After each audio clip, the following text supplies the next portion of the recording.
All right. SDP time. I don't think I've ever told you this. SDP, right? Soccer Dad Pod. I always think of STP. Stone Temple Pilots or the oil company? A. Okay. Yeah, same here. Yeah, as a kid of the 90s, Yeah. grunge rock, STP. Of course. So subliminally, when I put the show together, I'm like, SDP, that's cool. I agree. And then when I tried to explain that to my son, he said, not cool, Dad. So we are back. Got another episode rolling in here. Little mountain from mi hombre, Dana Michael Anderson, because Spotify's not going to take this one down. Nope. No cease and desist on this one. Yeah, exactly. So, Zach, how's it going, man? I'm good, man. I'm still dealing with this sinus crap, so my voice sounds weird, and it's been this way for 3 weeks now. Is it Ebola? I don't think Ebola affects the sinus. No, not screwworm either. What else do we have going on in our lovely environment? I think it's just a sinus infection. I don't think it's anything else. I don't think it's some sort of pandemic level or endemic level virus, but maybe. Are you just not Maha enough yet? Is that why you're sick all the time? Well, I do need more crystals and oils and less vaccines for sure. Soccer Dad Pod, we are back. I've got to ask you people right out of the gate. You've been so good at continuing to support the show. Do us a favor, because we're going to make a push here over the next couple months. Really hammering the phones, actually inbound phone calls for new guest requests. Coast to coast, be honest with you. It's going to be a lot of fun. Just what I would ask is, if you're listening and you like what we do, drop that review, and more importantly, send it to a friend. Send it to one friend. Send it to, maybe that neighbor that says, I played soccer in high school, or whoever it is. Shoot it their way, because the more people to listen, that's how this thing works. As we grow, more people want to be on, and we get to bring even cooler, more intriguing stories from around the globe. Think back to Thomas Dooley a couple weeks ago. Yep. You see him; he's his new team. They're winning big games all over the world. So maybe it's us. Maybe we have that effect on people. I think so. I think it's absolutely an easy tie back to any sort of positive news on the U.S. men's national team comes directly back to us. Yes. Yeah, 6 degrees of Tab Ramos. We should get a royalty check from U.S. Soccer. For every 3 points, we get like a coupon off for a U.S. knockoff T-shirt. That would be awesome. Yeah, I agree. We got a third today. Our normal partner in crime. He's out there moving that drink truck, which, that's another thing. If you're listening and you want to throw a party, but you don't want people in your house because people are in your house kind of thing, hit up Bertrand. Message the show, on the rocks, drink truck, liquor delivered to your curb. And they do a great job. And I'm not just promoting this because of Jared and Kelly, but I am. There's commission. Oh, I don't get any of it. No, I just. But I love how they do it. They always do some sort of themed cocktail for the events that they go to. They're the best in the business, and so yeah. Check out On the Rocks. On the Rocks. Link in show notes. I will put that in there. But filling in today, joining us, who's going to be talking with us all day. You're a 3-bagger now. 3-bagger. You like it? Yeah. Maybe 4. Is it 4? Because I was on with Robbie Crystal one time. That's right. So maybe 3.5. This might be 3.5. I'll tell you. We'll call it 4. AJ, how's it going, dude? Going good. Thanks for having me. Yeah, buddy. You're. I saw you at the City game a couple weeks ago. Versus Austin. Yeah, good result for the boys. So not for my brother-in-law, but he's coming back from injury. But it was a good result for City. Remind me again. Brandon Vasquez, my brother-in-law. Seriously. Yep. So we married sisters when we met them down in Atlanta, and so Brandon and I are brother-in-laws. He is now fresh back from his ACL recovery, and I think he's probably played in, 4 games now since the break, 4 or 5 games, so they're easing him back into it. And City, when they came in town to play City, I think it was his second or third game back, so pretty cool. Pretty cool. He came in town. It's a little family affair, man. Absolutely. Yep. That's what I was there with. Sister-in-law came in town and my nephew, so it was fun. So when you go to these games and Yeah. you see peers Yeah. on the pitch, Yeah. I get that the cold beverages are fun, great environment, but is there just a little bit of a screw kind of in the side? Like, damn. There is now, JB. To be completely honest with you, not really. I was fortunate. I got to go down to I coach Matt Seebeck's kid, okay, and got to go down on the field for warm-ups for the City Austin game, and the thing that stabbed me in the side the most was the pitch. I mean, the field. So, now walking, I don't really miss the game too much. I'm kind of into coaching a little bit that maybe I'll talk about later. But, just seeing a crisp cut, beautiful field and a nice, beautiful stadium like that, that's what really, I miss. Obviously, time with the guys, but I don't miss playing too much, to be honest with you. Hey, well, let me ask you a hypothetical question. Yeah. Phone call comes in. Yeah. Kind of like a scene from The Replacements. Yeah. Right? Get your ass in shape. Says, we need you in 2 weeks. Yeah. You have 30 days. Can you do it? Do you want to do it? Would you do it? I haven't been asked that question. That's actually a damn good question. Who's calling? It's not Al Pacino. No, what team's calling me? Is it MLS? Let's just say City. Yeah. Your hometown team. And I got 30 days to get in shape and 30 come days. out and give it all I got. 30 days. We need you as the 18, and we're gonna find a way to get you in. Can you do it? I'd probably say, hey, listen, I thank you so much for even considering me, but I'm gonna have to pass. But if you want me to come and coach and help coach your 18s, I'll be there tomorrow. So Oh, that was my a- that was a playing, su- I my like that. playing days Yeah. are behind me, but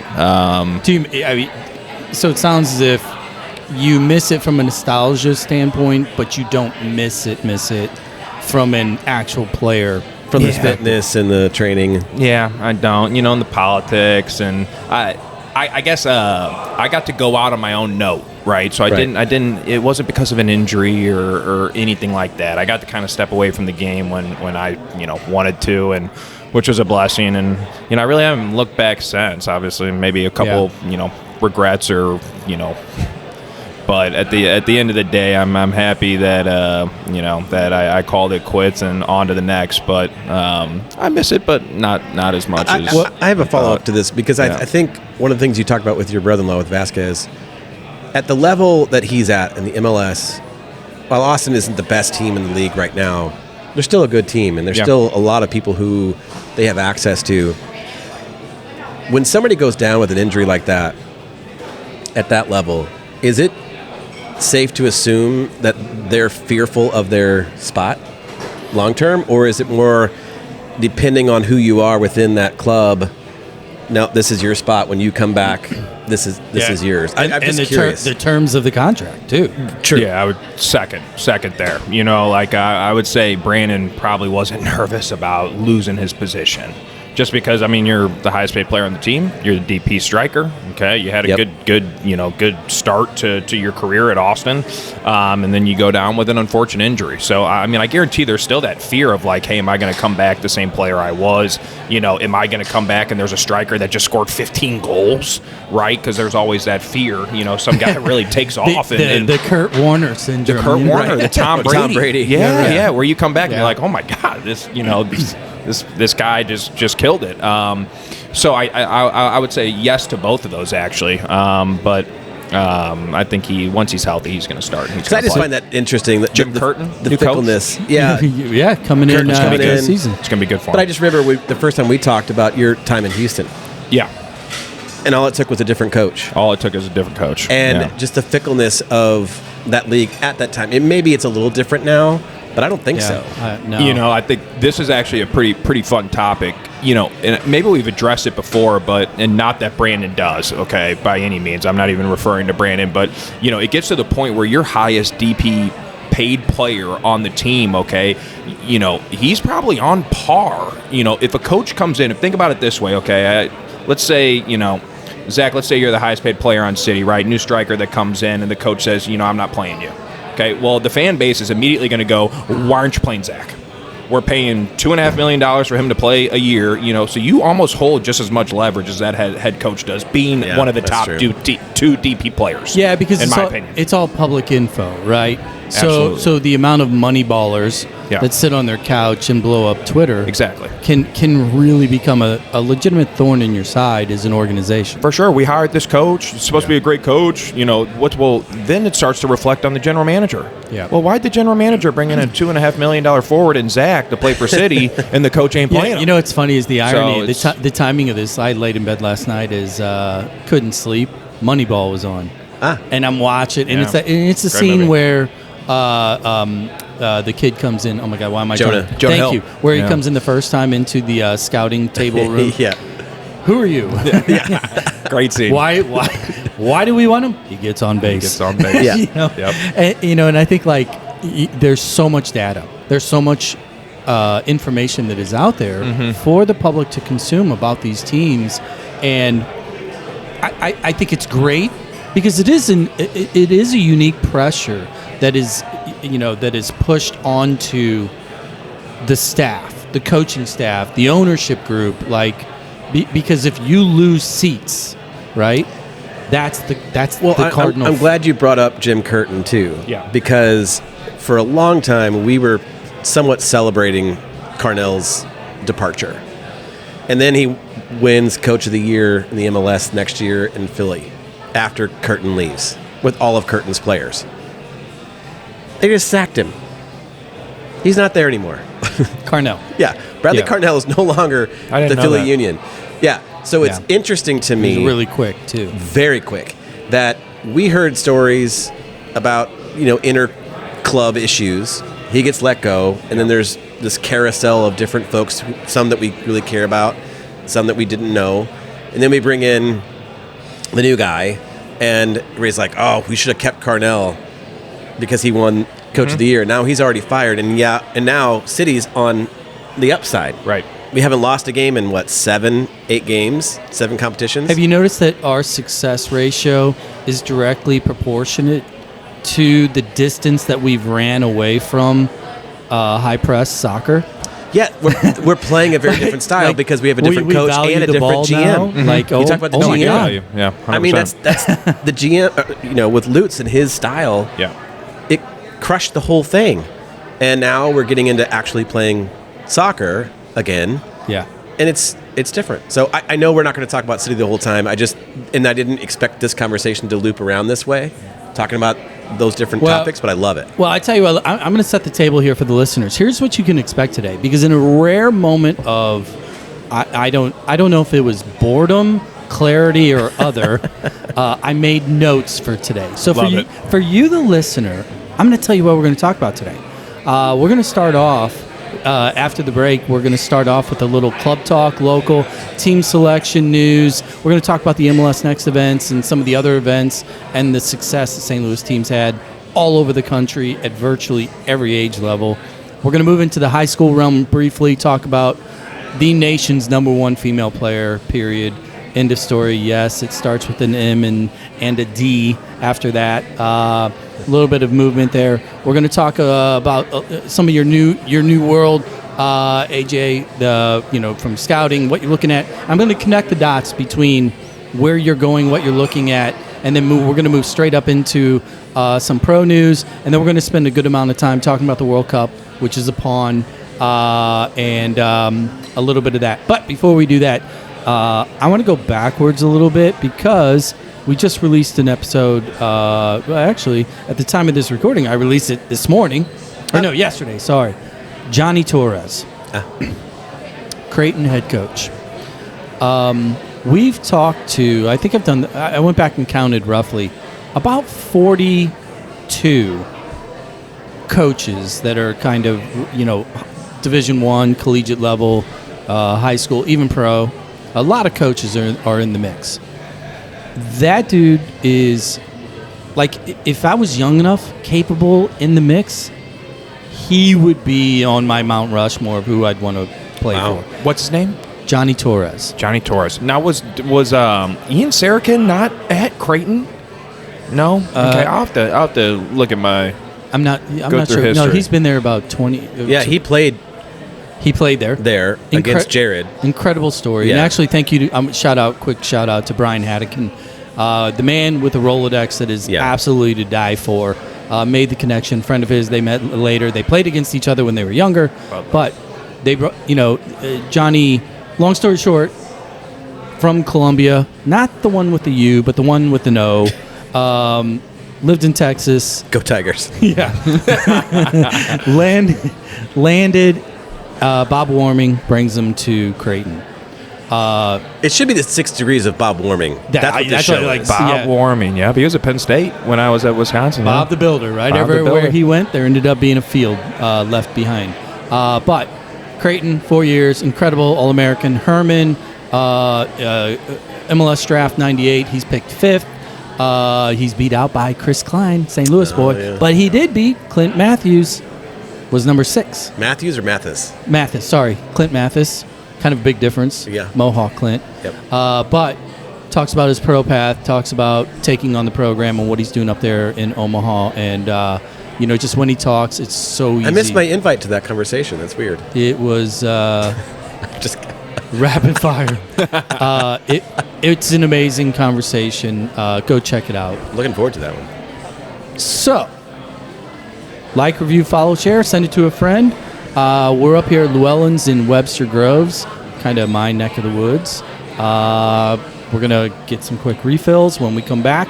I told you the game plan, so listen so you can catch the part that you care about, which is all of them people. We know that.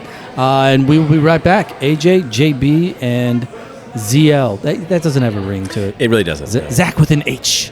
We'll be right back after this break. See ya. The term staycation was really invented by soccer moms. Located 1 hour and 7 minutes from the Arch, the Music Box Chalet at Innsbruck is a hidden gem. Buried in 3 acres of private woods, the Music Box has a master suite for just you, a loft and second bath for them, and a vinyl collection to meet your every mood. The full-size kitchen will easily accommodate 3 to 12 bottles of rosé, while the huge fire pit seating area will keep the big kids busy. Golf, fishing, kayaking, pickleball, or simply reading a book with Mother Nature, all at your fingertips. Visit either VRBO or Airbnb to find the Music Box Chalet. And now, back to those guys.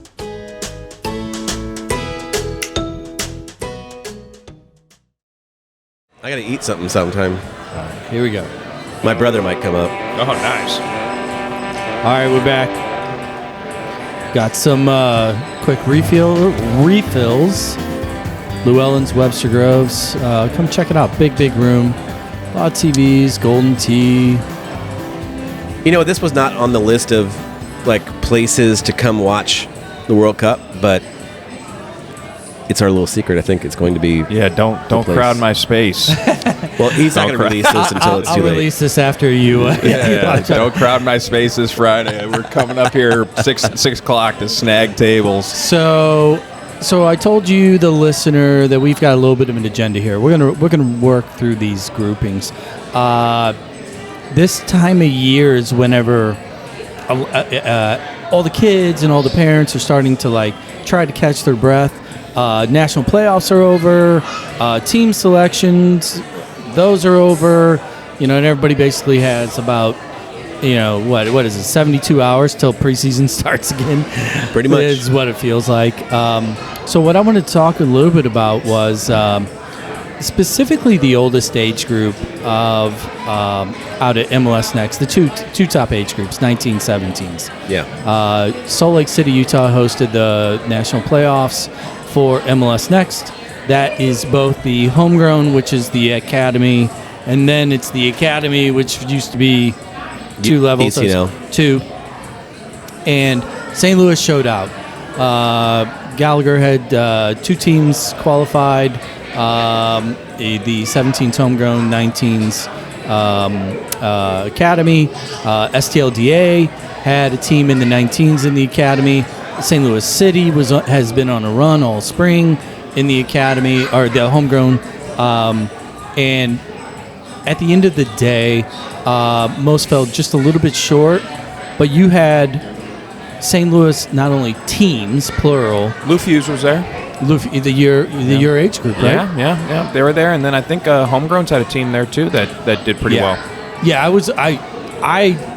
I'm not shading anybody. I know the 17s and 19s because there's so many. Oh yeah, actually, we were under 15s. Yeah, so I think Craig Philippi sent me a. It's just good that they were there. Even more St. Louis teams that were there. So because I think across all the age groups, and I know I'm going to be off by a team or two, but I think there was roughly 13 teams across homegrown division, academy.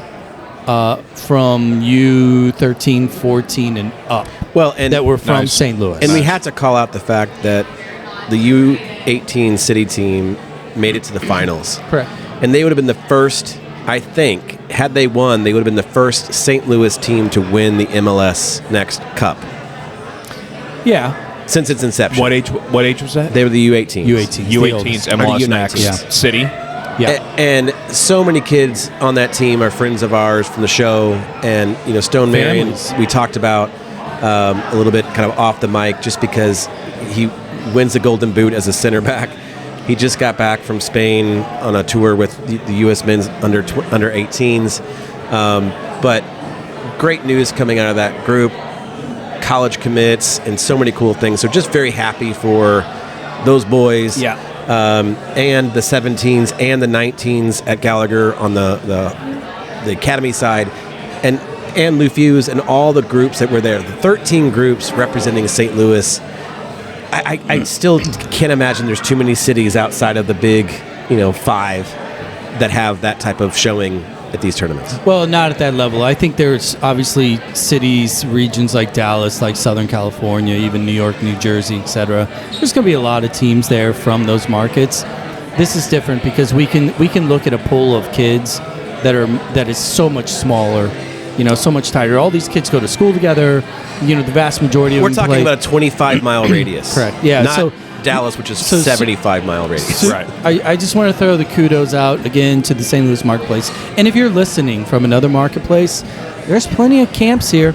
Bring little Johnny or Jamie. Come check it out. Yeah. I'm telling you, there's something in the water here. It might be Jameson or no. Definitely Budweiser. So, congratulations to all the clubs. And also shout out to all the kids and your team selections. And especially for those that have moved down, and here's why I want to bring that up. You're on the right team. You're on a place. If you enjoy your teammates, you enjoy the process. Don't worry about your level. Play, because if you're a child, if you as a player, or your kid is very frustrated that they didn't make the team they wanted, but they weren't getting the minutes they wanted on the team they were on, then your coach, your club, probably did you a little bit of a favor because you need to be on the field. So can I chime in there, JB? Absolutely. That's why you're here. So coaching the U15 MLS Next Premier team for Lou Fuse this past year with Robbie, okay? And we just went through this process where there was 60 kids in our pool to pick for the MLS Next, which is Premier Major. It's 40 kids, okay, 60, 70, whatever it is, okay. So we just had to do this. We just had to tell what players are going to be on the Premier, going to be on the Major, or drop out of the MLS Next pool, okay. And the thing that's tricky is you're getting players from homegrown come down. You're getting, with the age changes now, you're getting players from the what was the U16's Premier now coming down. Yeah, so, with the school year. Yeah, with the school year, they're changing it. So it's like an inflated market. But to go to your point, and what I wish I could tell exactly what you were just saying to all the players is very rarely do the players, and this is just for this age group, obviously 15, 16, the best player at the U15, U16 level is going to be the best player at U18 or when they're 20, okay, Correct. in college. Everyone peaks at a different point. So, yes, you can be frustrated you're not on the Premier team or you're not on the homegrown team, but use that as motivation, because when you hit that growth spurt or you hit that motivation and you're playing varsity as a sophomore while some of these other kids maybe aren't, and you hit your spurt at the right time, it's game over. So everyone peaks at a different time, and don't be frustrated if you're not on the top team at U16. I love that message so much, AJ, and it's coming from you as the coach. seeing these kids and seeing their development, but also on the other side of it, playing pro, playing at a high level in college, and understanding that the guy who is getting all the Instagram likes at 14 won't be the same. That does not necessarily translate to a big contract. What is it? Nope. The Freddie Adu syndrome? Yeah, Well, exactly. yeah, Exactly. it's even more than that now, though, right? I mean, there's so many players we could use, but that's for our generation, I just for sure. think that parents, because obviously we eat, drink, live this thing probably too much. And listening to a lot of parents that want to talk about soccer, frankly, probably more than I want to talk about soccer. I think the hard part is for most of you parents that are listening, what is the real goal here? And at the end of the day, your kid just needs to be happy. It's not your perception of what team you think they should be on. Right. It's how much are they enjoying it? Because we know plenty of kids at the highest level that walk away, not because they can't, not because they're not good enough, not because they're going to get cut, but because they're not having fun. Yep. And if you want to have a bad day in the car ride home or at the dinner table, have a child at any level that is not having fun. Oh, Yeah. yeah. So like when these calls and everything go through, constantly, the best thing you can do when you want to figure out what needs to happen, talk to your kid. Hey, Stevie, are you having fun? What are you working on? What do you want? Do you want Right. more training? You want new running shoes because you're not fit? Yeah. Whatever it is, Yeah. talk to the kid. Don't call the coach. Don't Agreed. call the club. Agreed. Oh man, we got swarmed the other night. We got swarmed by Oh, parents my the gosh, other can't night. even imagine. It's the hardest part about being a coach. There's no doubt, But you're spot on. Well, you nailed it too, AJ, in so much that defining peak is one thing, but accepting the fact that each individual player will have their peak at significantly different times 100%. is so important. But it's so hard to see in the moment, where even as a parent, I can see myself now, right? My kid, just got dropped from premier to major. Well, guess what? You're playing in the same league. Yeah, at least for Lufuse, okay? You're playing in the same division. So you're going to be playing the same teams, okay? It's those kids that are going to find that as motivation to prove myself wrong, the coach is wrong, or the premier team, or whoever made that decision wrong. Those are the ones that are going to really do amazing things. And also, I think that comes down to some parents. JB, if you go home and you're like, oh well, do you want to quit, or are you happy, or this, instead of like, hey, that's all right, go show AJ that he made the wrong decision. You're going to play every minute for a major, and now you're not going. Maybe you didn't play every minute for premier, because those teams are going to play the up team, and you're going to play each other. Well, I love it because go 2 foot, right? the whole time Grady was growing up, and Beckett, I'm assuming you guys heard the same things, and probably anybody who has kids playing at a higher level. Aren't you worried about burnout? Aren't you worried that they're going to get tired of this? And I'm like, part of this process is to find those kids who will burn out, because they will not make it in the pros. If they're going to burn out because they got cut or got dropped down and they can't come back from that, they weren't going to be pro anyway. No, in college. It's not a streamlined path, always linearly upwards. Yeah, because it is K-shaped, right? Of course. In so much that as kids approach potential, you do have the fear and the potential of burnout. Yeah. And that is not a physical state. No. That is not a team thing. All mental. That is a mental thing. Yeah. And then you have the kids that if you really want to know, or if you're afraid of them burning out, all you have to do sometimes is just be quiet and pay attention. Because what you're going to see is your child might go to bed a little earlier. They might eat a few more veggies. They might ask to go to the gym a little bit earlier. Yeah. There are things that if you just pay attention, they're going to paint the picture, telling you exactly what they want through their actions. Mm-hmm. And that your job at that point, make sure the fucking fridge has good food in it. Yeah.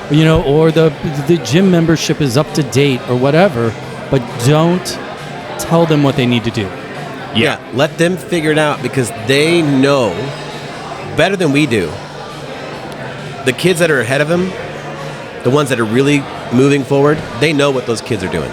They're going to the gym more. They're working out more. They're eating differently. They're getting different trainings. It's not the kids who are sitting and playing, Fortnite or whatever is popular right now, because I don't care. Come on, Zach. Come on. I don't know. I'm assuming it's still that, but I tell you what. Here's what I want to do. I want to stay on our timeline. Okay. This will be quick though. Number one, have to congratulate the Corey Zoo girls. oh my gosh, yeah. Back to back for a back-to-back state title victory. Back to back. I didn't know, I know. that. Wow. Specifically, Maddie DiMaria, congratulations. You are officially entering into, and I don't want to jinx this, and boo, I knocked on wood here. We all did. GOAT territory. The numbers are just off the charts. The goals, undefeated season. Obviously her participation in the national team pool and everything. The upside is unlimited. Congratulations to Maddie, to the school, to all the girls, and really look forward to seeing. You got senior year still too. And let's be really clear, Maddie DiMaria did not have to play for Corriese this year. No. She had plenty of opportunities to train with the U.S. National, with all kinds of clubs. You know what? And she chose to go back and play for Corriese to win another state championship. I was lucky enough to talk to the family, the dad in particular, talking about this last year. And along the lines, this is a perfect segue. I'm glad you brought that up. I bet it's the most fun she has playing the game. It was her decision. It was, yeah, 100%. For sure. She wanted to play high school. The parents wanted to keep her in high school as well. It worked out. That's how this goes. So congratulations. Real quick sidebar. Coach Greg Keller, congratulations on an amazing career. A lot of state 25 titles. years at St. Yes, Dom? but today's the day out on Instagram. Coach Keller at St. Dom is moving on. So with all the kids out there that know how to play the game, next coach in, congratulations, you picked up a good squad. Hell of a legacy. But I 10 state titles, I think, combined, something like that. With boys and girls. Yeah. That's awesome. Last thing I want to say about high school soccer, a former guest, friend, Coach Klein over at DeSmet, and this is kind of a PSA for those of you, specifically in the St. Louis area. I don't have a date yet. I don't have all the details, but we are going to be heading to DeSmet to talk to Nice. the parents and the kids going into high school season, so we can talk about the college. that'd be fun. Oh, So we can nice. have a panel. Maybe you're on the panel. We can bring you in. Bring me.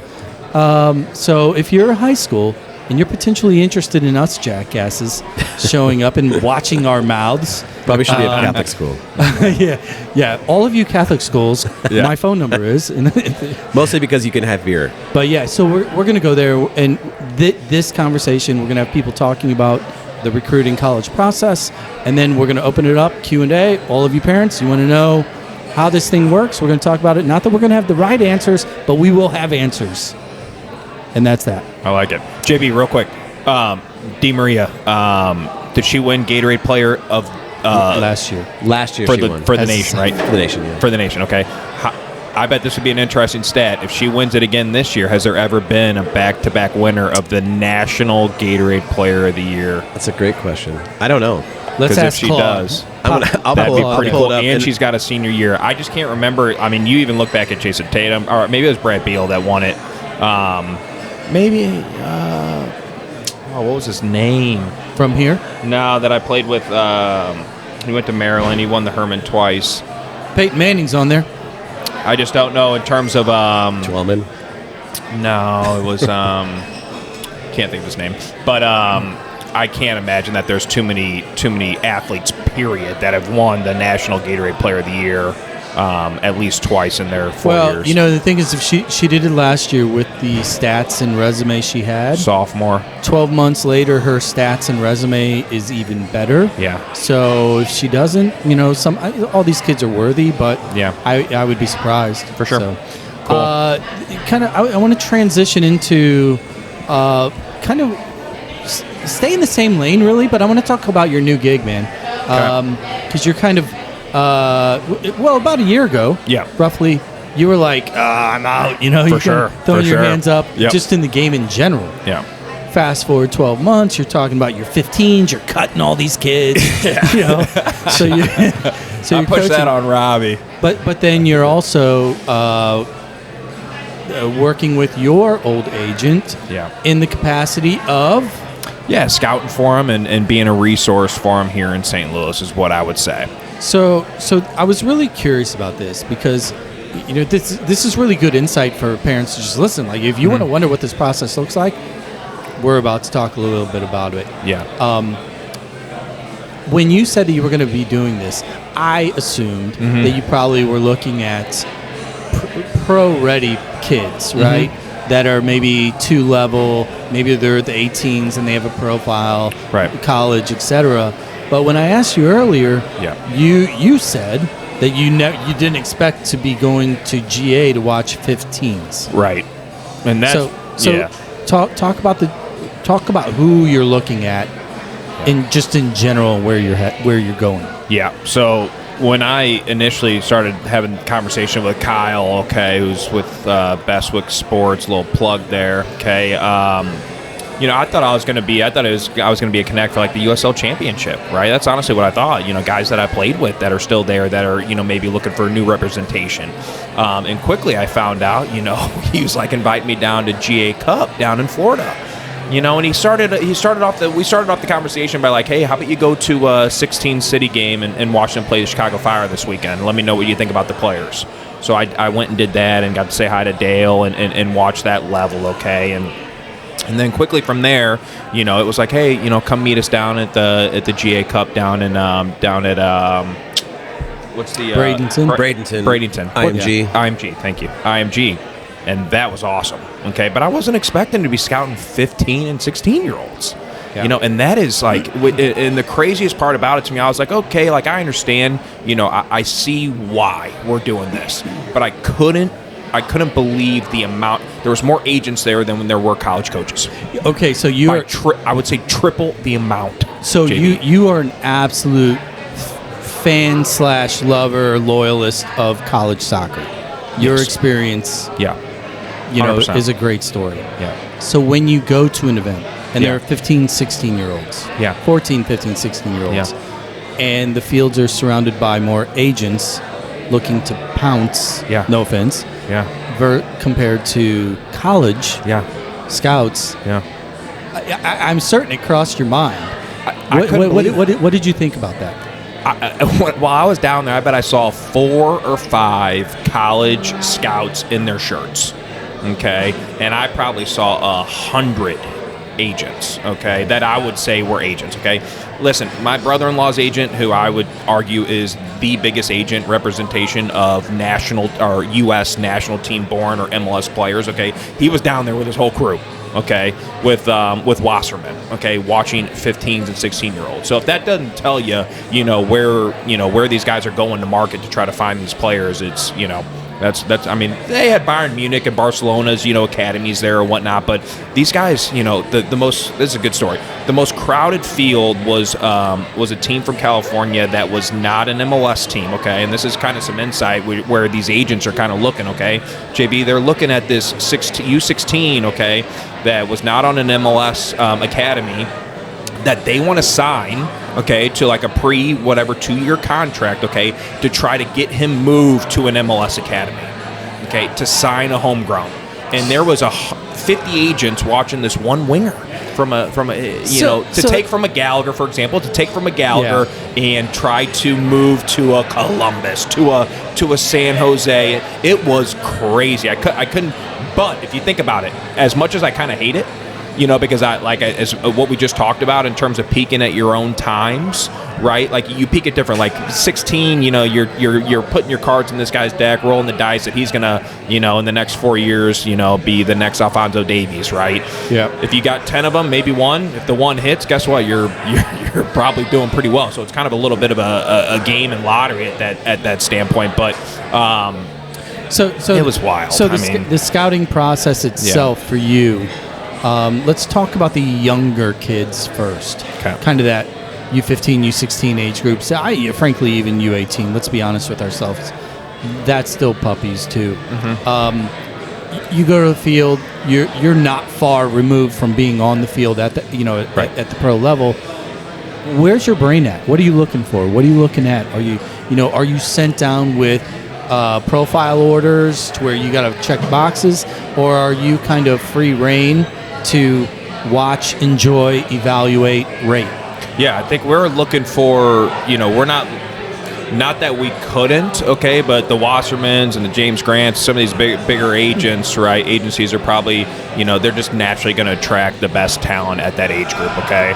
So we're looking for, maybe not the top 3 players. We're looking at those, which I personally like. I think it's a great strategy in my opinion, but we're looking for the people that have, the players that have that knowledge, maybe that haven't fully physically developed yet, that have that, that soccer sense, that brain, that knowledge, that have attributes about them that still stick out, but you're like, hey, this kid, he goes to college for a couple years and gets the right training and the right weights. Okay, this kid could be something. So, when I'm sitting around these fields and I'm identifying talent, I like looking at the players that maybe are overlooked, that maybe aren't having the most special game, but you can see that there's attributes of that guy that over the next 2 years, right, could separate himself from the competition. So let me. Yeah. I'm just going to throw for sure field characteristics out. Yeah. Kind of talk about those attributes or how you look at it. The way they read the game. Vocal. Vocal, for sure. Vocal. Okay. Leadership skills, but for me is how they read the game. You can always work on positioning and whatnot, okay? But, I remember watching Cincinnati's U16s, okay? And, they had this, not so much you're looking at size, but they had this, I couldn't believe Cincinnati's U16s. That's kind of a whole nother story. That team was fun to watch. I mean, I couldn't believe the size of some of these kids, but, the kid that might get overlooked that, had the right principles in 1v1 defending, right? That two times in a row is going and gets a tricky defender and gets solid blocks off. Goes off for a corner, okay, but did a very good job.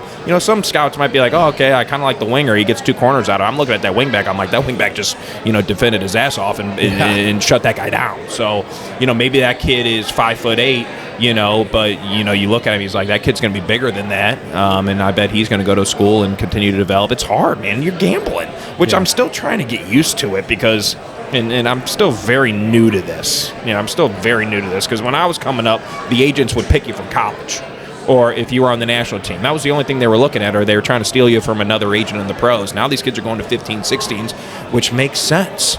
It's scary, but it makes sense from a business perspective. Yeah. Do you envision kind of a flood of dual services or dual focus, that being typically, historically, when you think of an agent signing a kid or bringing a kid on, you're looking at a pro pathway. But obviously the college agent world is growing exponentially as well. Do you think the Wassermans of the world are going to go for college kids? Are going to lean in the direction of kind of what I would consider pro bono work, or maybe fee-based work later? Because obviously, if a kid goes to college, there's not a signing bonus. Yeah. There's an offer, but legally speaking, obviously, it's not that kind of cash. Do you think there's going to be a push to college placement? It's a good question. In terms of college placement, I don't, that's a good question, JB. What I was going to say is, I think Wasserman, just with their, with where they're at in the industry is, the top dog, okay? I don't think they need to recruit college kids. A college kid, their name's going to recruit it themselves, okay? If some, hey, look who I represent. I got 4 guys playing in the World Cup on Friday, right? A college player's going to be like, okay, I want to go sign with them.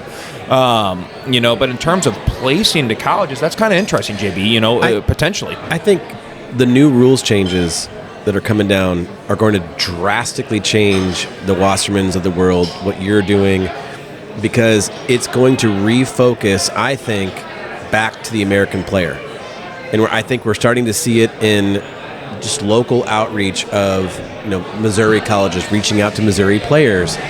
Because why wouldn't you take a Missouri player who can basically play for you for free versus going to Norway or Sweden or Spain or England and paying whoever knows how much for scholarships, the travel, the recruitment process, like all that. I think it's going to start to shift. And I think the pro game, because of the expansion of the USL, the new collective bargaining agreement on those players, there's more money in pro soccer in the U.S. right now than there's ever been, and a lot of those guys are coming out of college. Yeah, and if I could add on to that, okay, No, you're 100% right. So let me gather my thoughts here, okay? So, in terms of what Kyle did very well that I liked, okay? In terms of agents, it's a very cutthroat, okay? Like, not to go into it too deep, but JB, if you don't do too well, okay, your first year sign with an agent, okay, he might just kind of say, hey, see you later, JB, and stop answering your phone calls, and then you're kind of screwed, right? So, like, I'm going to feel kind of bad for some of these 16s that sign and don't kind of, make their way. What's going to happen then? So I'm going to be very curious after those 2 years, what's going to happen if they sign a contract with blah, blah, blah, and that doesn't make out, okay? The one thing that I really liked about Kyle, okay, is he was just trying to put me in the best situation for AJ, okay? And he was hoping that AJ did his job to help Bestwick Sports and help Kyle. Did he tell you have 30 days No. to get fit? Never. Hey, just a quick update. Never. Sydney McLaughlin is the only player of any sport to win the national Gatorade Player of the Year twice in a row. And she was a track and field athlete, and she won it in 2016 and 2017. From a soccer standpoint, there have been a couple. A kid named Ransford Guion. He ran. Patrick Mullins was the name I was thinking of. Patrick Mullins was a 2-time Herman winner. Yeah. Okay. So on the Gatorade side, there's only been one, and it was this Guion kid who just committed to Clemson. Okay. So. Interesting. So Maddie is in a right. I mean, if she wins again, I think she does it. I think she does unreal. I mean, again, stats are better. That speak. So moving forward, then, when you talk about your strategy locally, because obviously you're you don't have to go that far. No. I mean, the talent. So what's it going to look like here? Who are you looking at? Maybe age or level. Talk a little bit about your strolls. I'd say 16s, 18s. Okay, it's kind of nice because I'm in MLS next, so I kind of get to see that. But naturally, you're gonna gravitate to homegrown, and you're gonna watch the 16s and 18s with City and Gallagher and Lufius, okay, and then you're gonna transfer up into you can watch the MLS Next, okay, those MLS 2 teams and the teams that come in town, and then college. Okay, the teams that come in and play SLU. Will you go to high school games? Yeah, I'll go to some high school games. Why not? Especially I coach some kids that are going to be playing high school this year, and one of them I really like. Center mid, I'm not going to plug him, but plays for SLU. He should make varsity this year. I'm a big fan of him. So you hear that, Bobby O? You better be varsity. But hey, kind of another one to he could play homegrown, but he wants to play high school. Yeah, more kids are going to be doing that. I agree. He wants to play high school, especially as because of the homegrown. You love him, JP's. We were in Phoenix in December, and all those coaches came to watch the homegrowns and the academy. Not equal, but my brother's son, shout out to Jack Lewis, just made the academy team at Gallagher. Nice. And they're going to get eyeballs 100%. because these scouts and coaches are coming to these different events because of the expansion. Yeah. Oh, it's crazy. I want to. Is next the college NIL, or do we already kind of pass that? No, we can jump in there. Yeah, no. I want to hear your guys' thoughts on that because I think it's just. So if we got time. Yeah, no. We're free rolling here. So money in college sports, specifically NIL money, as it pertains to soccer. I think it's a non-factor because obviously soccer's a non-revenue generating sport. I don't care. But my biggest issue is football. Basketball too is 1B. I don't think it's good for college sports. I don't think it's good for youth sports because it creates this new expectation, from parents that are, getting ready. Because NIL, it's trickling into high school sports. It's here. It's in the basketball. They are getting paid. I think it's bad. Yeah. That being said, I do think specifically at big schools, football and basketball in particular, when you yourself and your buddies are the product that puts 110,000 people in a stadium and Ann Arbor on a Saturday, or 40,000 in a basketball arena in Houston or Dallas or whatever on any day of the week, like, you deserve to get paid. And the value of your education, congratulations. I think that's the tip. The meat, the bill needs to be you should be paid. Well, I agree, and I think what's happening right now is there's been such a flux. So for decades, the NCAA, all the institutions, and all the TV broadcast companies, and all the ad agencies were making metric tons of money off of these people. Let me add my caveat. Yeah. That's me being pro-worker, but once you're paid, portal, transfer, short of death, coaching change, no dice. If you break, like this kid that's going to Texas Tech, if you break any rules, period, especially when it comes to gambling, because now you have money, you're out, you're banned. In fact, pay us back. Yeah. Code of conduct. I'm all for Level restrictions 12. On these things, and I think that's the problem. They haven't put any guardrails or restrictions because when the landmark case came down saying you can use your name, image, and likeness to make your own money, there were no standards. There were no laws in place. We're just now catching up. I think this is going to ebb and flow for a couple more years, and it's going to settle down into a more... It's still going to... They're going to get paid. But I think there's going to be more, not union-level rules, but there are going to be restrictions around the amount of transfers, the amount you can earn, where the money comes from, how it's paid, etc. But Congress is still catching up. You don't like the money. That's my guess. No, I'm okay with the money. I just think how they do it. I kind of like Zach's. I think that eventually, you need to fix some stuff. Absolutely. I mean, because people are just going to continue to hit the transfer portal. And I was just thinking in the back of my mind, I was like, back in the day, if you won a game in the MLS, okay, there would be an amount of money per game that you won that would get allocated to the team, whether you were a starter, whether you were on the bench, I was like, it'd be kind of cool if universities did it by game. And instead of paying Zach $5 million to go to UNC to play basketball, right? Maybe it was, hey, Zach, every time we win a game, you get $50,000. Okay, if they could find ways, I don't know, instead of just cutting these 18-year-olds so much money because to go back to JB as you started, the thing that I think is going to hurt is that transfer portal is going to hurt young kids' opportunities to go to good schools. Because you're constantly just simply going to buy your starting rotation in the junior, senior year landscape. Yes. That's just what's going to happen. That's what is happening. And that's why I think these new rules that are intended, I think, to curb some of that are going to limit the number of transfers. Here's my other suggestion. The idea would be treat it like the NFL. What I would do is all of the kind of the stadium/TV revenue, I would make 100% of that fully shared revenue. Divide it to the penny equally to every team in Division I football, right?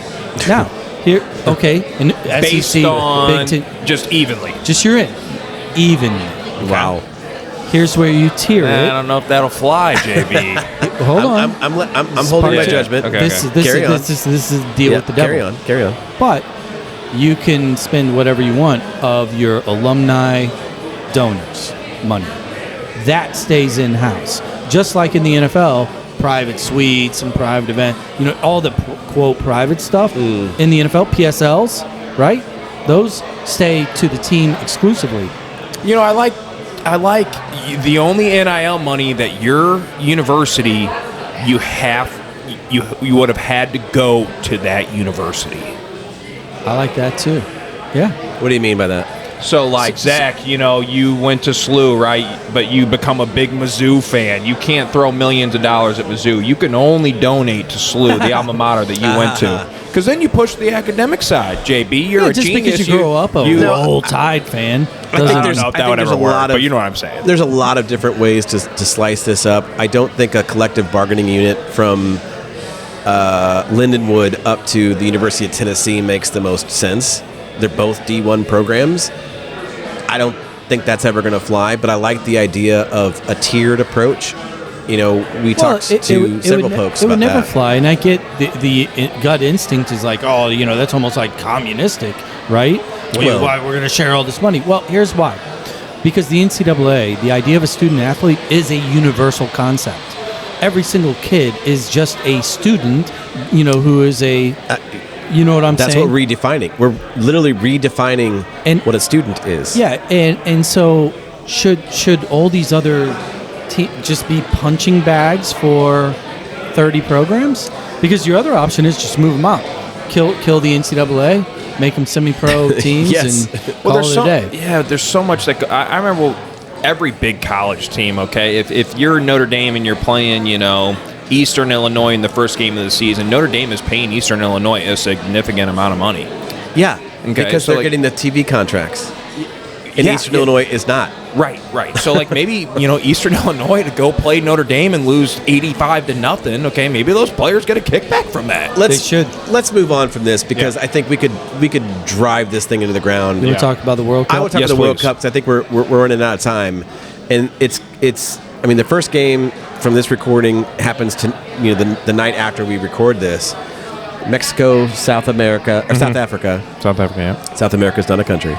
South Africa. They'd be I think, good, though. AJ, you had some good trivia in that you think that the yeah. first game of the South African World Cup in 2010 Yeah. was the same matchup, which is a really cool throwback. JB, So Mexico gets can we to host. find out? Can we find out? I'm if that- looking right now. I think I heard Stat that on the boy. radio. You can believe everything you hear on the radio, please. So we talk a lot about expectations of the U.S. men's national team and all that stuff. What year was it? I think 2010. 2010 was the South African World Cup. And I think No, not 2010. Yeah, it was. Yeah, South okay. Africa Yeah. and Mexico. Yeah, there you go. Nice, Well there we done. go. Look at There you. we go. Look at that. June 11th. June 11th. 2010. Oh, that's literally Whoa. No Tomorrow. way. Is that It's the exact day. exact exact day. day? And it ended in a 1-1 draw. 26 years ago. So Or, I'm sorry, going 16 years ago. 16 years Jeez, ago. I'm going to can't do DraftKings, and I'm taking the draw. So let's talk JB, about I'll this. join you. I'll So join you. this I'll is join kind of you. a crossover topic from the NIL into the World Cup.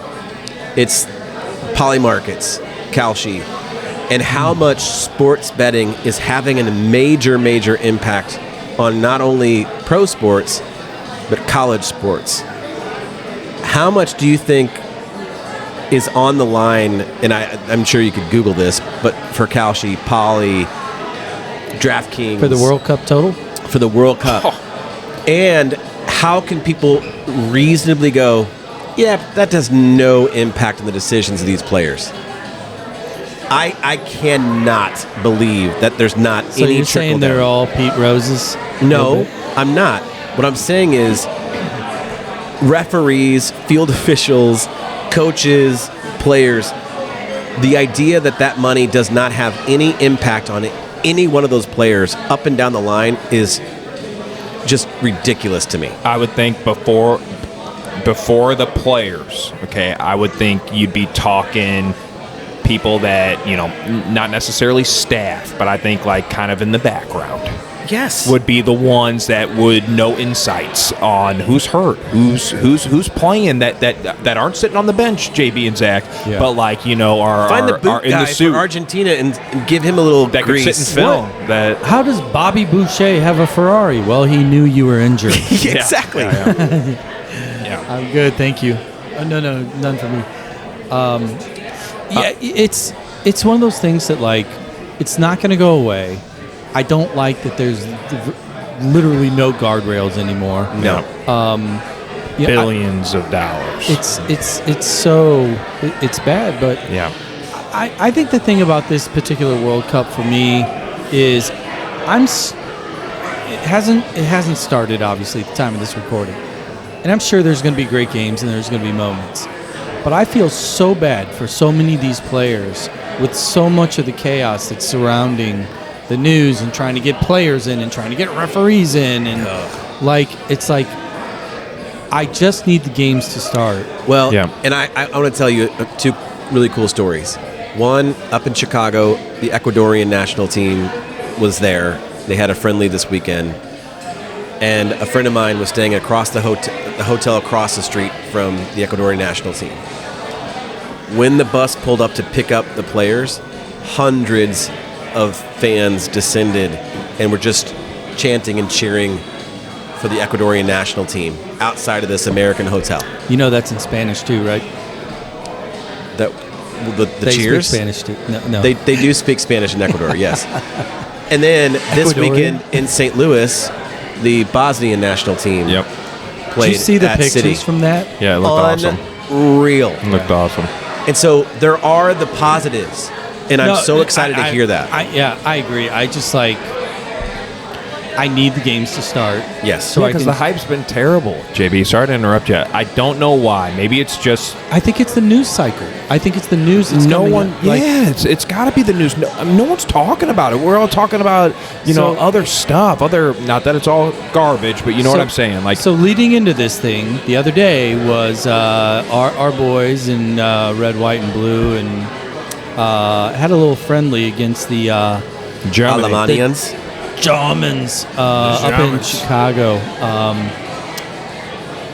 A 2-1 loss. I thought we played well.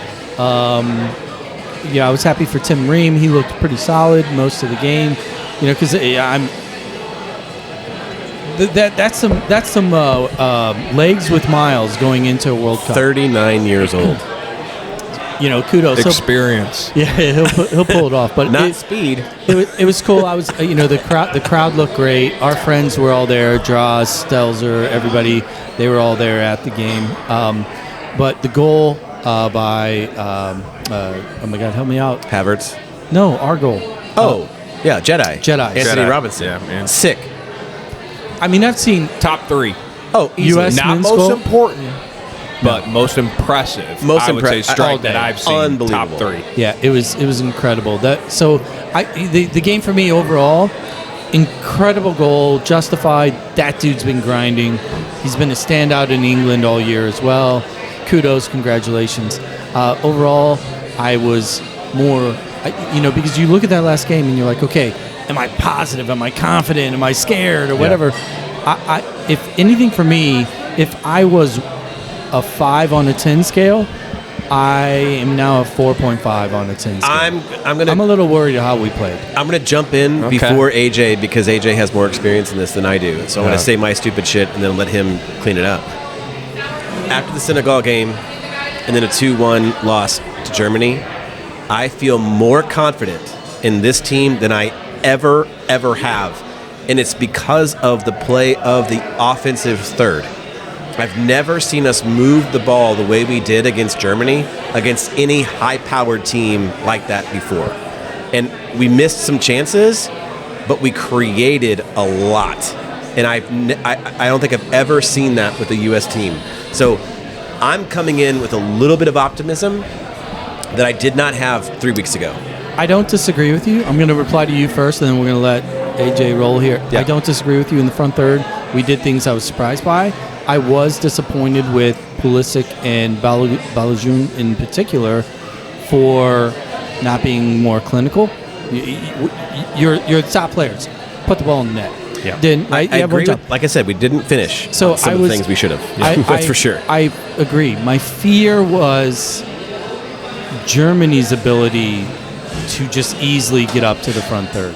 That is a concern. I think it was, Germany was at about 80%, and I think U.S. was at 100%. Okay, I think the Germans, there's just this persona, right, where they're so confident. they're so confident, JB. Like, they're back there. Yeah, they win the game 2-1.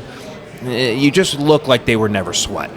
Or they honestly didn't even care too much. It was a fitness. It was to get touches, and for us, it looked like this is potentially our World Cup. Yeah, like this is. Oh my God! Do you agree with that or no, Zach? No, I do, and Okay. I actually. But watched, then I'm going to go further. No, Go but ahead. to validate that, I watched the 22 World Cup, Japan versus Germany. Yeah. Germany goes up 1-0. Japan comes back in the 75th minute and beats Germany 2-1 in the 22 World Cup in Qatar. The fight that we had in that game, even though we didn't come up with the win, gave me confidence. Again, I'm not saying that we're winning the World Cup by any means, but I feel like we're going to win the group. Zach, if I could pick between Germany and U.S. in terms of the performance, I'm picking U.S. because that's what you want to see. Yeah. You want to see that, the last game before going into the World Cup, you want to see that fight. Yep. You want to see that, They look scrappy. Yes, okay. Now, predictions. Okay. Oh, boy. I got buddies that I'm in group chats with, and half the group chats are saying, they don't think we're going to get out of the group. And then we got the other half, which I'm flirting with, where I think, to use a couple basketball terms, I'm thinking Sweet 16. I'm thinking a potential Elite 8, JB. That's okay. Oh my God! And people are gonna just listen. People are gonna, say, AJ, you're effing crazy. Listen, I think if Chris Richards is playing, I honestly, if I'm picking our weak point right now, knock on wood, I hope it's not. It's our striker, Balogun. Okay, I just don't see him as a clinical finisher. Speed, pace, it's all there. If he gets on a roll in that first game and bags a goal, then I think we're in business. If he misses a couple opportunities that first game, I think we're in trouble. I think Weston McKennie's going to be our best player, throughout the tournament, in my opinion. I'm so happy for Tim Ream. I think there's more to this team than people are giving. If we're reliant on Balogun to win games for us, yeah. I think we'll struggle to score some goals, personally. I agree, and I think that here's the other thing. Gio, you got to put him on the field. I don't think that's happening, JB. I agree. I know it's not going to, but it's like we all. 4 years. I think he plays 15, 20 minutes the whole World I'm Cup. like, oh my God! Like every time he comes on, he looks like this silky gazelle, and I like that he's got an attitude, and I get that there's probably way more to the story, but as just a fan that kind of is looking for those like subtle intangibles, the motherfucker checks every box. He's a special player. Yeah. At 15 minutes a game, I'm not a fan. You want to know one of my worries? Okay, one of my worries with this team, and I love the kid. Okay, when I was on trial with the Red Bulls, they roomed me with Tyler Adams. Okay, he was like 16 at the time. The kid just had something about him as a 16-year-old. You're like, whoa, this kid's like acting like he's 20 years old. Okay, I love Tyler Adams. I think he's a stud. I think he's a captain. I think he's a warrior on the field. The only thing that makes me a little nervous about Tyler Adams is a red card in the 20th minute. I was about to say he'll take a bad card. I don't think he will. I really don't. The only thing that makes me nervous, if you're a Roy Keane and you're playing at Manchester United and you got 40 games to play and you get a red card in the 20 minutes, so be it. But if you're in the World Cup, at home, too much on the line. He makes me nervous. Have you guys about watched red cards? It makes me nervous. AJ, have you and JB watched the U.S. versus the world on HBO? Not yet. You need to watch this docuseries. It's like the F1 concept on HBO. Tyler Adams is featured. Anthony Robinson is featured. The off-putting part for me as an American is Anthony Robinson has the most Cockney accent I've ever heard. But to watch. It's brilliant, and I sent you, JB, and Jared a clip when it wasn't this year, but a couple years ago, the U.S. men's national team came here. Tim Ream took them to LeGrand's for some sandwiches, walked them around town. So definitely check out U.S. versus the world. It's a really cool insight into the personal side of each one of these players.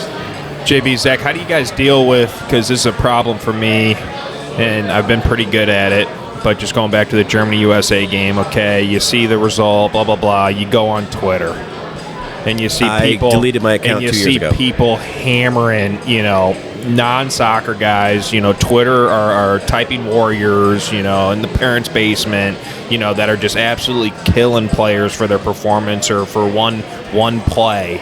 It drives me nuts, and I don't know how to handle it. I don't do it. So you're about to defend your center back? I'm defending my center back. Okay, and I'll go straight into it. Okay, got to play with them in Atlanta. What an unbelievable human, first of all, and an amazing player. Okay, but how people, the first goal, let's say, loses his mark.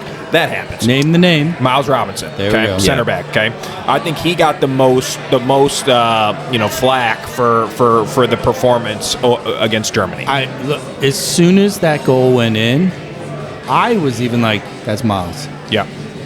First goal, listen, you lose your mark, JB. Yep. Okay. When the ball's coming from the left, Yep. and you're on the right side of the man you're marking, that's a problem. JB, you raise your hand, right? Now listen, you raise your hand. That's on me. Miles knows, okay? Yep. That's on him, no problem, okay?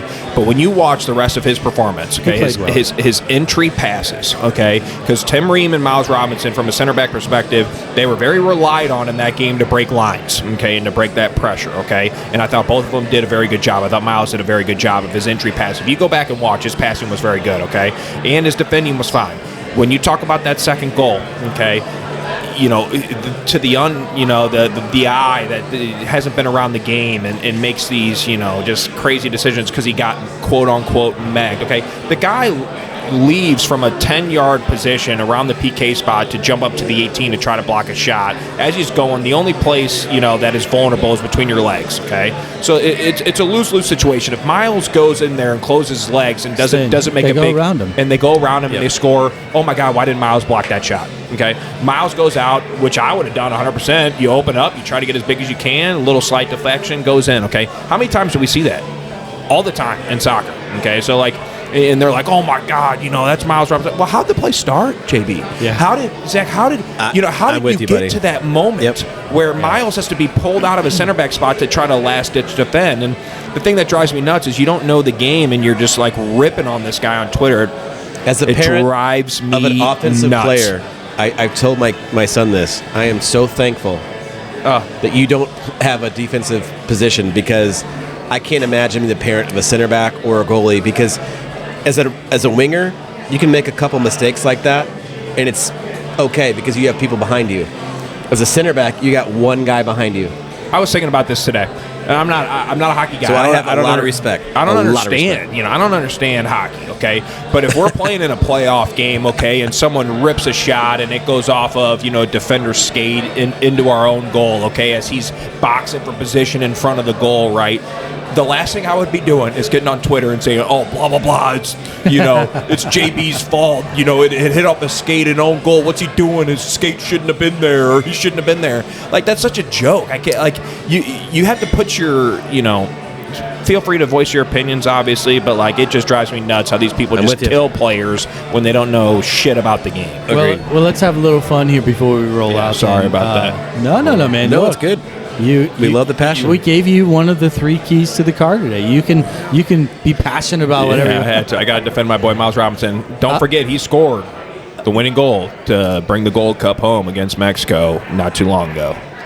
So don't forget about that. There you go. People. Venmo him. World Should have Cup, taken that. Shouldn't have bet on that. Should have bet on that. 48 teams to choose from.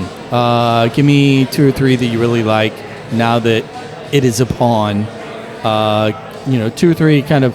Give me 2 predictable picks and then give me a dark horse. My 2 are Spain and France. My dark horse is Norway. With Holland. Yes. Did you see their announcement video? The team announcement video? I want to Yeah, it go to was Norway and be I wanna a go to Norway Viking. with the right with now. the boats in the back. And Yes. Yeah, it was a sick photo. So I'm telling you, you build a team around that guy. Yeah. And we'll see in Boston, but that's my dark horse is Norway. 2 teams you really like, and give me a dark horse. Well, I'll give you I think France and Spain are what Zach said. I think those got to be the 2 favorites. Dark horse. That's a damn good question. No one's talked about Argentina. That would be in my top 5. No one has talked about Argentina. The hype is not there because they won last year's, okay? Brazil. So I'll take Argentina as my dark horse. Either they're not making it out of the group or they're making it far, okay? It's such a weird landscape because the reigning world champ is your dark horse. Yeah. Is that technically a dark horse or no, JB? I don't know if Calcio will put it. Well, then let me say this. Let me say a different dark horse. I like that, though. I'll take Canada. Yeah, they're athletic as I will take Canada as my dark horse. I like that. That I think are going to get slept on. Right now, they're looking at USA and Mexico getting talked about more than Canada. Every time I've watched Canada, I've been decently impressed with And them. I Jesse think they might Marsh- turn some heads. is a winner. This guy's got some fire to him. Yep. He's going to have those boys fired up. I think Canada get out of their group for sure, and then maybe they turn some heads in that 32. JB. So I'm on board with France as one of my tops. Another big name that I think I would not want to play them is Brazil. They're benches. Take Neymar out of the conversation, and I understand why he's going, but if you're objective about the rosters, find a better roster. Like they are off the charts every 4 years too. Yeah, it's crazy. It's a little creepy. And if they can keep their big guys on the field, no stupid cards because they are young too. I'll tell you my kind of off the mark is England. Oh my God! I forget about that. I feel like they're due, and I feel like you know what? I like to see them suffer. Whatever. I don't want them to win. Yeah, no, I know. I disagree. I'm upset that Chile's not on there, but Chile. Yeah. Jimmy, dark horse, and then let's go back into England real quick. My dark horse, I'm going to put on the red, white, and blue and say the United States is my dark horse. Nice, absolutely. I think there's enough flaws at every level of the field, the back, third, middle, and front, that if they just mentally, if they buy into it, if they want to be the underdog, because right now I think one of the worst things that can happen for them is being favored in their group. I agree. Yeah, I think you're right, 100%. Because then the egos come in. Exactly. Yep. Don't do that. Be the underdog. Fight. Accept the fact that you've been a fucking hot mess for a while, right? Bond around that. Yeah. And I think, again, get out of the group, huge confidence builder. Win the next. Yeah. Get into the do or die games, and I would love to see just a different mindset. I'm with you. What do you, AJ? You were going to talk about England, then we got to drop. Yeah, honestly, I'd throw England right in there with France and Spain. I think Harry Kane is going to be the difference maker for that team this World Cup. I think he's got that chip. What's funny There's about him no is way the best thing to ever happen to him, and I'm not going to Bayern Munich. I'm not going to throw shade at Spurs, even though that's easy. Going to Germany. For sure. For that kind of player to play in there, such a militant, diligent system. Yeah. And, be the guy and just perform. I saw a clip of Jermaine Defoe. They were asking Jermaine Defoe, name a better striker than Harry Kane, and they were listing all these players, and he just, Harry Kane. And, dude, he's a baller. Yeah. And they got a sick team this year, and for their head coach to leave a Cole Palmer and and Phil Foden, right? Both of those guys aren't even on the roster. No. Yeah, Brazil was like, can we call Phil? Dude, yeah, no kidding. Keep Neymar. All right. AJ Cochran, thank you, man, for coming thanks in. for having me. It's had an absolute blast. We'll do this again soon. Jared, oh my God. Jared with an H, Zach. Thanks for coming as well, man. What are you doing tonight? You got plans? No plans? No. Hanging out. Everybody? You no plans? No plans. Gonna go hang. My wife leaves for Florida tomorrow, so go be a good husband. So we'll see you at the pub tomorrow. Yeah. Yep. All right. Soccer Dad Pod, we're out of here. Like, review, follow, share, all free. Low self-esteem. Help us out. You know it. Till next time. See you.